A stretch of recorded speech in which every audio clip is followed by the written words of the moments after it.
Hola, bienvenidos a otro episodio de Speak Differently, el podcast que busca cambiar la conversación y las palabras y nos invita a hablar diferente.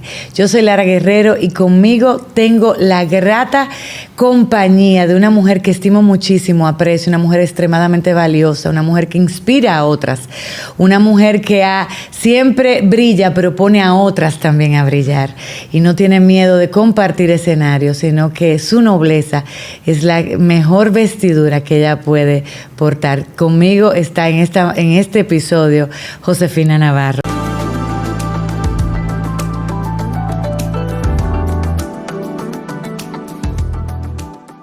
Josefina, tú no sabes qué placer es para mí tenerte hoy conmigo. Ay, Lara, yo feliz, encantadísima de compartir contigo, con tu sonrisa Ay, no. Y con esa dulzura y esa paz que tú das. Pero ¿y tú? Tú no puedes decir eso porque tú eres la paz y la dulzura personificada. Y hablando fuera del aire, la verdad que eres una mujer extremadamente valiosa, virtuosa, como dice la palabra. Tú vienes y recordando desde tus inicios, wow, desde joven, asumiste grandes retos y desafíos, empezaste en el área de comunicaciones con grandes responsabilidades y transiciones, y has transicionado al mundo corporativo de hace unos años. Cuéntanos un poquito ese trayecto. Desde joven comenzaste a dirigir medios de comunicación. Sí, muy joven. La verdad es que yo me pongo a mirar para atrás, Lara, y yo digo, pero yo era loca, de verdad. O sea, era valiente, como dice la palabra. Valiente, arriesgada, pero quizás un riesgo que yo no reconocía como riesgo. ¿Dirigiste? Sí, sino como trabajo. Como yo digo, lo único que yo he hecho es trabajar. Y lo digo sincera y honestamente. O sea, trabajar. Tanto en mi época de periodista, que fueron muchos años, como en mi época en el mundo corporativo. Entonces, si me preguntan ¿cómo tú has llegado a trabajar? No le tienes miedo al trabajo. No he visto más otra cosa que no sea trabajar. Así que la transición también fue un reto, pero un paso de trabajo. Y el otro elemento, Lara, de aportar. Porque yo no puedo ver el trabajo sin el aporte. Pero tú siempre has aportado donde sea que tú vas. Trato. Dios nos da talentos, ¿verdad? Que nosotros tenemos que poner en valor. Y tanto para mí misma como para los demás. Sin embargo, el talento no sirve de nada si solamente lo dejas para ti. Si eso no tiene una trascendencia en las demás personas, no importa lo que tú seas, contable, comunicadora, médico, una carrera tan social como la medicina, lo que sea que tú hagas, si tú no lo pones también al servicio de los demás, no hace totalmente sentido. Entonces es un medio de vida, es simplemente un medio de vida. Pero uno de los roles tú has asumido, no solamente responsabilidades y diferentes roles. Yo creo que una de las responsabilidades mayores ha sido la de ser madre. Eres una madre dedicada, presente. ¿Cómo tú has logrado ese equilibrio? Estar presente con tus hijos y ahora la vida de trabajo profesional, que también eres muy dedicada y eres una mujer comprometida. ¿Cómo tú logras ese equilibrio? Yo no sé si puedo hablar de equilibrio. Por lo menos parece que soy muy equilibrada. Trato de ser una buena madre, trato de ser una madre responsable. Mis hijos son mi vida. O sea, es que aunque yo tengo muchas horas al día de trabajo, tanto duré en el trabajo, sacando momentos para hablar con ellos, para estar presente. O sea, de repente yo estoy haciendo algo y digo, José Eduardo a esta hora debe estarse moviendo de la casa para la oficina, para la universidad. Este es el momento de yo llamarlo. Entonces yo lo llamo, si no contesta le pongo un mensajito. Y Mariana. Y Mariana, bueno, ya tú sabes, Mariana, José Eduardo, mi hijo mayor, está estudiando fuera del país, pero Mariana está aquí, está en el colegio todavía. Entonces esa es mi compañerita.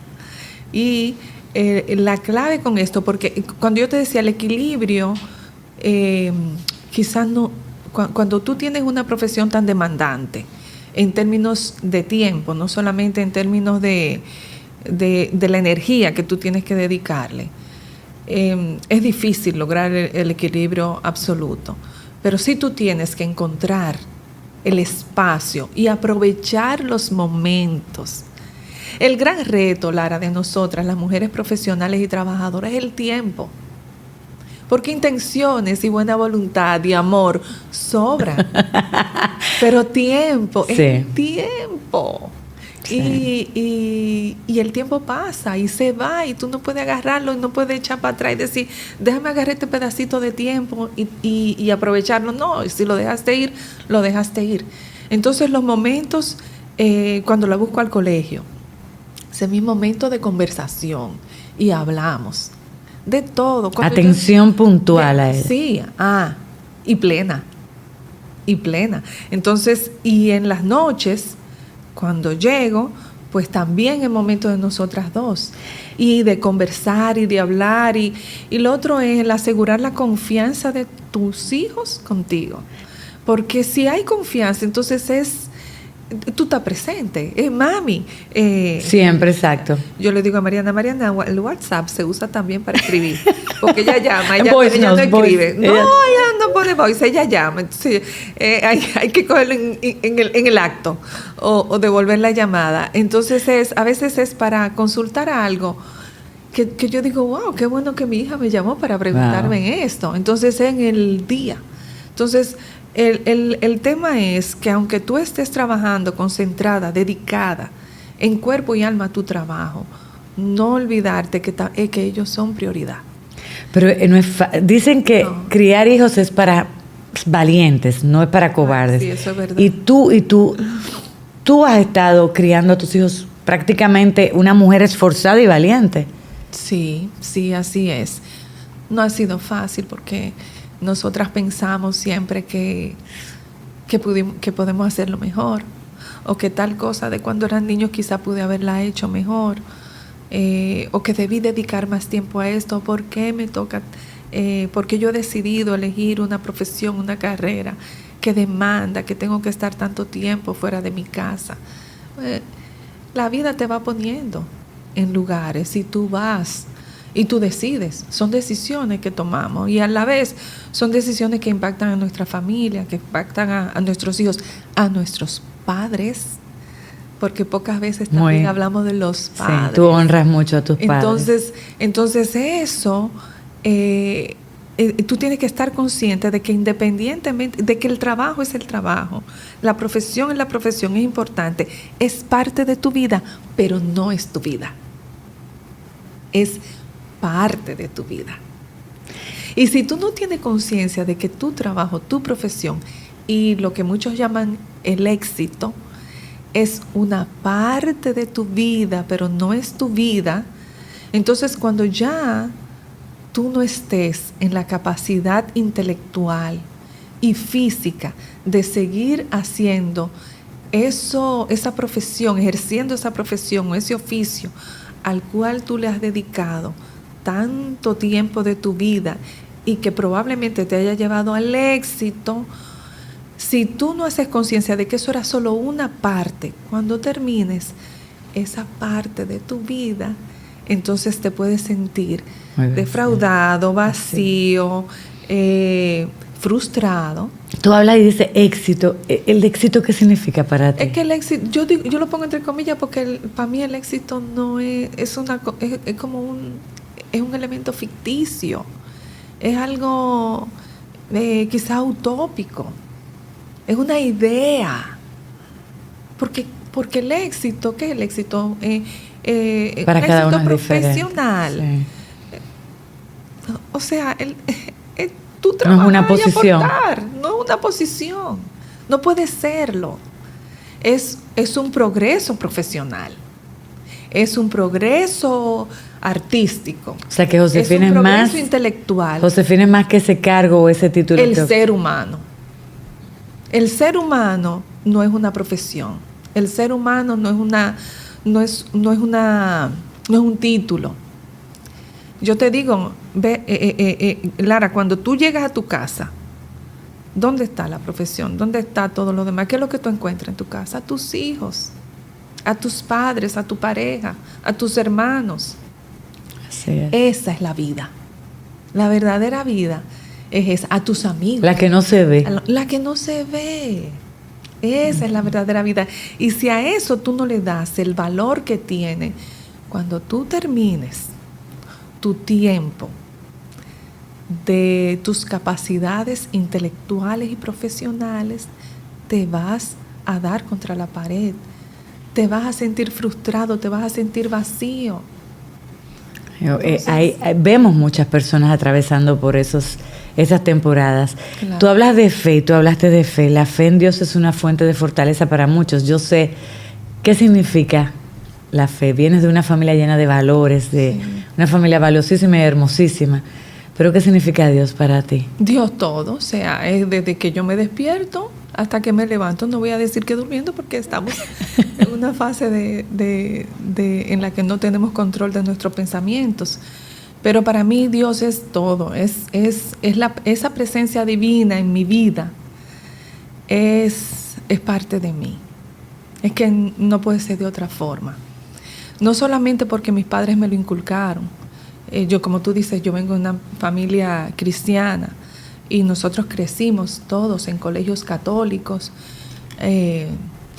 y en actividades en la iglesia, todos. O sea, actividades intensas, con compromiso fuerte desde jovencito, desde adolescente en la iglesia. Y aún tus padres te enseñan los valores cristianos. Todo depende de ti. Porque tenemos momentos en que quizá, sobre todo cuando somos muy jóvenes, creemos que nos estamos llevando el mundo por delante. No, Dios no le es todo. Yo tengo mis amigos. Lo aguanto ahí, yo lo aguanto ahí un rato. Y todos pasamos por eso. O no todos, pero muchos pasamos por eso. Pero luego tú retomas y te das cuenta de nuevo. Entonces, yo me despierto dándole gracias a Dios por la vida. Dándole gracias a Dios por mis hijos, mi familia, mis padres, mis hermanos, todo. Y yo le digo, Señor, que tú te sientas orgulloso de mí hoy, que yo no te defraude. Amén. Todos los días yo le digo que, eso le comentaba, hablábamos el otro día en la comunidad de la iglesia. Sí, yo le digo que yo no te defraude hoy, porque cuando yo se lo digo a él, yo me lo estoy diciendo a mí también. Líbrame de mí mismo. Josefina, pórtate bien. Sí, así es. Pero tú siempre has sido una mujer muy sensible a lo espiritual. Tú tenías la columna Tiempo para el Alma, que era una dosis, era un bálsamo para que ellos las esperábamos. Cuéntanos cómo nació, sí, ¿por qué la dejé? Me imagino porque la dejaste, pero ¿cómo tú hacías para poder todos los días alimentar? Y te hizo seguramente escudriñar la palabra de Dios. Sí. Eso fue un proyecto hermosísimo. Sí, y es un proyecto que a mí no me cabe duda de que vino de él. Amén. Y te voy a decir por qué. Un día, José Eduardo, mi hijo, tiene 22 años. Él tenía 2 o 3 meses de nacido. Yo lo estoy amamantando, dándole su lechita. Ah, chiquitico. Bebé, 2 o 3 meses de nacido. Y entonces se duerme, lo pongo en la cuna y me siento frente al escritorio en mi casa y cojo la computadora, la Biblia, y comencé a escribir. En mi vida yo había hecho eso. Busqué un versículo que recuerdo cuál fue el primero, que no lo busqué, fue así también. O sea, a mí no me gusta eso de que abre la Biblia y lo que tú veas, eso es, no. Pero ocurrió así, fue una cosa que salió que no te puedo explicar, por eso digo viene de él, no te puedo explicar cómo fue. Abro la Biblia, una Biblia que me había regalado años antes, una Biblia que en el 1997 me regaló mi amiga hermana Gerda Rancière. ¡Ay, qué belleza! Y entonces yo agarro la Biblia, la tengo en mi escritorio, en mi oficina hoy en día. Y encuentro este versículo, dice, porque el obrero es digno de su salario.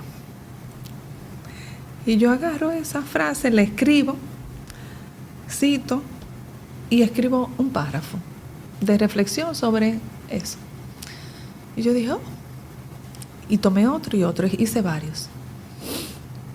Y entonces llamo a Miguel Franjul, nuestro amigo, listín diario. Le digo, Miguel, yo acabo de escribir algo y te lo quiero enseñar a ver qué te parece. En ese momento yo no estaba trabajando, estaba en licencia con mi hijo nacido, recién nacido.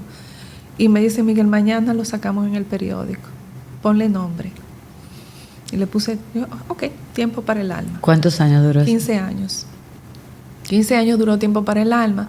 Mira, en la época de cuando empezó la pandemia, yo tuve que dejar de escribir Tiempo para el Alma porque, como tú sabrás, tuvimos que duplicar los esfuerzos en términos de trabajo. Yo también trabajo como parte de mis funciones, la gestión de riesgo reputacional, por supuesto las comunicaciones, y todas las empresas pues tuvieron que intensificar el trabajo, además de que las condiciones de trabajo tuvimos que crearlas dentro de las casas, tuvimos que resguardarnos todos. Dice la palabra que todo tiene su tiempo y su hora. Todo tiene su tiempo. Eso fue 15 años fue bastante. Sí, 15 años. Poco antes pero de la un pandemia. hermoso, eso fue el Señor te utilizó para tú traer. Sí, y quizás no fueron 15 años, quizás fue más. Yo dije 15 años, pero evidentemente que fue más de 15 años. Pero tú hablando así, de esos momentos, tú has vivido, has atravesado por procesos, ¿verdad? Algunos muy alentadores y otros no tan alentadores. Has sido vulnerable. ¿Qué esos procesos que tú puedes decir, wow, fue un proceso difícil, estuve en la prensa del olivo, pero el Señor me sacó y esto es mi aprendizaje? Sí. Yo te diría que los procesos difíciles en el ejercicio del periodismo eran los años finales de los años 80, Estaba muy joven. todos los años 90 y parte ya de los 2000. Hubo momentos muy difíciles. Yo diría, nunca le tuve miedo a la calle, nunca le tuve miedo. O sea, te tocaba reportar en La Fuente. Yo fui reportera por unos años. En mi ejercicio periodístico, quizá el menor tiempo fue como reportera. Cuando empecé como reportera fue doloroso, cubría a la Policía Nacional. Wow. Y era una época en que presentaban a los presos, que los presentaban en pantalla. Y ahí estábamos los periodistas y yo veía ciertas cosas. Yo lloraba todos los días, porque yo soy muy ñoña. Yo lloraba todos los días y me trancaba en un baño, me acuerdo, a llorar por las cosas que yo veía. Pero luego tú te vas viendo que esa es la vida, que esa es la realidad, que tú estabas en una burbuja y bueno, que te enfrentaste a la realidad. Sin embargo, yo te diría que los momentos más difíciles no eran de cobertura periodística o después al tener que dirigir un medio, el proceso. Los tiempos difíciles para mí fueron en las relaciones interpersonales, en las relaciones con la gente. En este país hay mucha gente buena. Yo diría que este es un país de gente buena. Sin embargo, también tenemos que enfrentarnos a la competencia, a la mezquindad de algunas personas. La mediocridad. La mediocridad. Entonces, para mí, si tú me preguntas qué ha sido lo más difícil para ti, para mí, enfrentarme a esas situaciones. Gente que se siente amenazada de pronto por tu capacidad y competencia. Sí, inexplicable. Pero o sea que ya tú eso lo no ocurre. Yo te estoy al hablando inicio, del pasado, claro, pero ya después que tú eres una viejita, doña Josefina. Ay, no me digas eso. Pero sí, o sea, eso también sí. te fue parte de tu vida, claro, y te hace lo que tú fuiste hoy, luchar con ese estigma, esos tropiezos de gente que... Sí, y los retos de las responsabilidades. O sea, porque los cambios y los avances profesionales se fueron sucediendo uno tras otro, y cada cambio era un reto muy importante. No, tú dirigiste los departamentos de investigación periodística más importantes del país. Así es. Jovencita. Muy joven. Entonces, eso eran como los retos. Y en aquella época, Lara, el reto más fuerte estaba en la persona. Como yo te digo siempre, el ser humano. Lo primero, una muchachita, como me decían, una muchachita, una mujer, primero mujer, segundo muy joven. Hoy en día los jóvenes están dominando en en todos los ámbitos, sobre todo en los estamentos medios, sí, pero de liderazgo. Entonces, pero en aquella época, ser joven no era... Y ser mujer tampoco era... primero, ser mujer. Segundo, ser joven. Y tercero, ser soltera. Esa era una combinación. O con soltera, madre terrible. Soltera, con hijos también. Antes. Una combinación terrible. Sí, claro. En el periodismo. Claro. Un reto, tú sabes. Todas las para que inventaran y se construyeran historias. Bueno, sí, y para ser vulnerable. Sí. Entonces, ante eso, que es lo que nos tocó a las mujeres en esa época, los 90, principios de 2000, ante todo eso, entonces, ¿cuál era el tema? Que tú tenías que duplicar tu esfuerzo para que tu trabajo fuera respetado. Para que hablara el trabajo. Para que hablara el trabajo y no la carita. Yo me acuerdo que una vez yo fui a entrevistar a una figura muy importante de este país en esa época. Yo era muy joven, estaba empezando el periodismo. Y yo llegué a la entrevista sin la grabadora. Que no puede pasar a todo el mundo. Con mi libretita y mi lapicero. Entonces, y él me dijo, ¿pero tú eres la periodista? Y yo, sí. Y dice... ¿Cuántos años tú tienes? Y yo le digo, creo que eran 19 años. No, 19. Jovencita. 19. Y me dice, no, yo no te voy a dar la entrevista. ¿Y no te la dio? ¿Y tu grabadora? Digo yo, no, yo traje esto yo muy seria, creyéndome que yo era gente grande. Sí, porque la juventud es atrevida. Ajá, eso es lo que te decía, Vanita, eso es lo que te decía. Y entonces me dice, no, yo no te voy a dar la entrevista. Yo trabajaba en Última Hora, llámame a Dania Gori. Ay, no. Que dirigía La Tarde Alegre. Y Dania le dice, no, tranquilo, que déjala que ella abre la boca. Tú vas a ver. Y entonces, por ella me da la entrevista, y al otro día, dos o tres días después, cuando sale la entrevista, él me llamó para disculparse. Pero son chistes, son anécdotas. Pero son anécdotas, pero lo que te va diciendo es que esa combinación en aquella época de mujer y joven era una mezcla que no era muy favorable. Sin embargo, creo que a medida que fue pasando el tiempo, cada vez más ha aumentado el respeto al trabajo de la mujer y el respeto al trabajo de la juventud. El entender que los jóvenes pueden no tener experiencia que tiene la persona tomadora de decisiones ya. Sin embargo, puede tener la capacidad e ideas nuevas, que lo que tú estás haciendo o lo que está haciendo el otro lo lleve al siguiente nivel. Amén. Y si creemos en eso, entonces la verdad es que pudiéramos darle mucho más espacio a los jóvenes. Mira qué curiosidad que tú cuentas esa anécdota, porque ahora tú tienes la oportunidad de mostrar y empoderar a mujeres, o sea, mostrar mujeres que están transformando sus entornos. Eso, sí. ¿Tú crees que parte de eso que tú viviste y lo que experimentaste te llevó a eso? ¿Y qué tú has sentido en este transitar? Porque tú has conocido muchas mujeres valiosísimas. Sí, te refieres a mujeres que cambian el mundo. Eso es un proyecto tan hermoso. Mira, Mujeres que Cambian el Mundo tiene un origen en una necesidad, en una estrategia. Como responsable del área de comunicación corporativa, responsabilidad social y sostenibilidad del Banco BHD, estoy y mi equipo y otros equipos involucrados en la estrategia de género del Banco BHD. Ustedes fueron los pioneros en eso. Ustedes fueron los que rompieron, sí. Ya los demás empezaron a emularlo, pero ustedes fueron los que se arriesgaron y apostaron a eso. Exactamente. Entonces, esa estrategia de género tiene 3 componentes. Un componente de negocios, en el que está la tarjeta mujer, que a tantas mujeres nos gusta. Sí.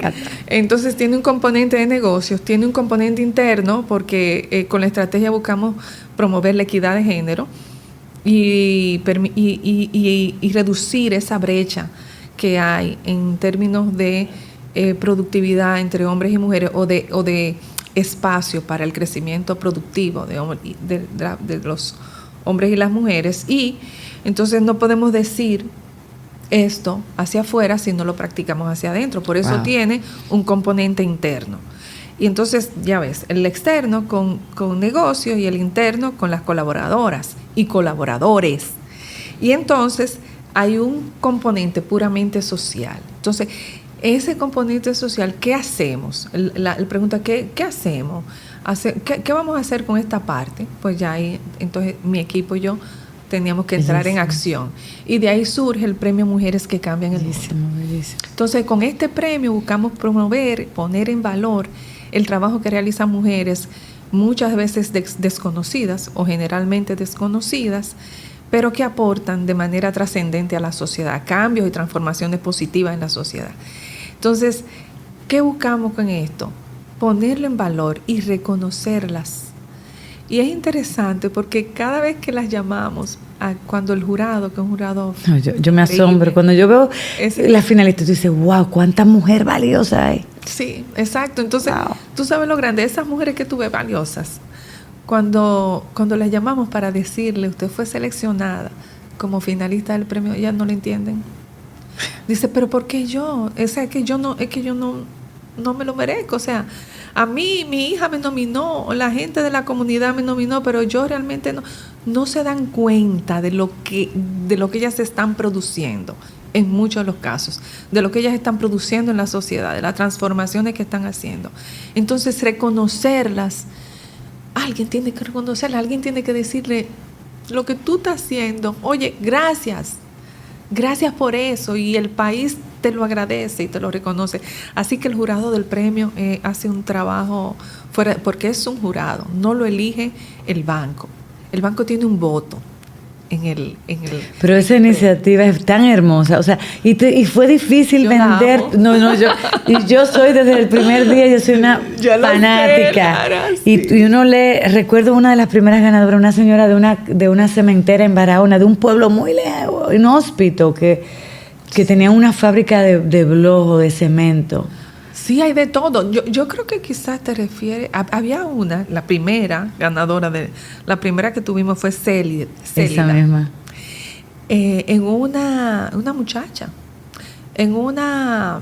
comunidad súper remota. Comunidad muy pobre, del sur profundo. Así es, entonces, la recuerdo. Con una situación climática que se dio en la zona, pues se perdieron las tierras, ellos perdieron todo, la comunidad se empobreció todavía más. Y estaban todos muy deprimidos y pasando hambre. Y ella dijo, pero no podemos quedar así. Y pidió a una empresa local que le concediera unos estanques para ellos comenzar a criar tilapia. Y entonces comenzaron a producir tilapia y de ahí vive la comunidad, y esa muchacha sacó del hoyo a esa comunidad. Bellísima historia. Y una cosa increíble.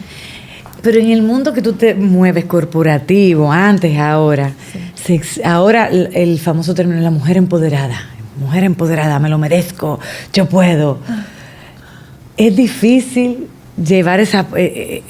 tú has permanecido, es difícil mostrar esa cara humana porque tenemos que ser fuertes, mostrarnos muy... Porque tú te has mantenido, tu esencia nunca ha cambiado, tú siempre sigues siendo la misma Josefina, cercana, amorosa, sensible. En este mundo corporativo, tú te has visto obligada, hay veces que tú te sientes, wow, tengo que ser Josefina es fuerte. Sí. Debo decirte, Lara, Josefina. A pesar de esa dulzura. Pero no sé si me entiendes, de esas caretas, a veces esas poses. No puedo tener pose. Tú no puedes. No puedo. Una cosa es tú ubicarte en el espacio en el que tú estás, en el momento en que estás, y comportarte y conducirte en función de eso. Eso se llama sentido común. Una cosa es eso y otra es dejar de ser quien tú eres y decir, bueno, estos valores que yo tengo no encajan en este lugar, por lo tanto, déjame entrarlo en esta gaveta, ponerlo en la cartera. Tú no puedes hacer eso. Y voy a dejar esos valores porque aquí esos valores no son. No. Una cosa, tú digamos, tener un comportamiento o una forma de conducirte, o de vestir, o de hablar no tanto, pues yo hablo igualito donde quiera.